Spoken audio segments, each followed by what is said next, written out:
Detailed order on distribution of essential supplies and services during the pandemic, the Supreme Court has asked the centre and states to consider banning super spreader events, including large crowds, to check the spread of COVID.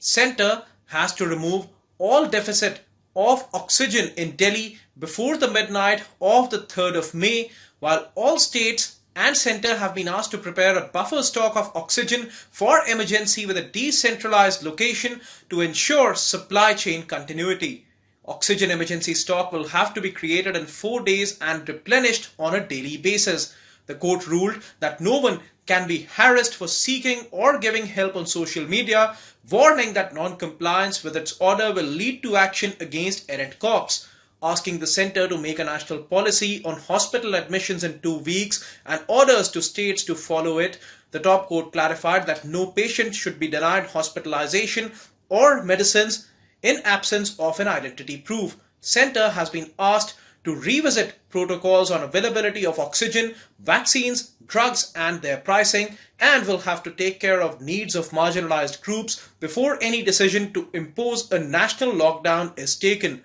Noting a high demand for the medicines remdesivir, favipiravir and ivermectin, the court indicated that centre can use its powers under the Patents Act to increase production of drugs and medicines whose demand has risen, and also consider making a platform to curb black marketing and hoarding of medicines and medical equipment. Centre has also been asked to furnish details of financial aid provided to the Serum Institute of India and Bharat Biotech to make vaccines, details of grants given by the Union Finance Ministry to the vaccine manufacturers in the past, along with a breakup and correlation with total cost of developing and producing the 2 vaccines. The court has asked the centre to review its vaccination policy, noting that the present policy would result in a detriment to the right to public health, which is an integral element of fundamental rights. Ruling that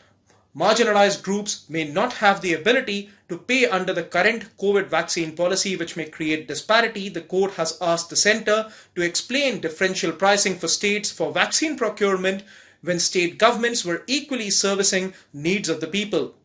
Centre will have to explain if its current vaccine procurement price accounts for fund infusion for production and why a similar benefit for fund infusion for vaccines has not yet been given to state governments. While centre had earlier told the court that Department of Biotechnology had facilitated trials for the vaccine Sputnik V, it will now have to specify the full extent of direct and indirect aid for research and development and making of all existing vaccines as well as future vaccines.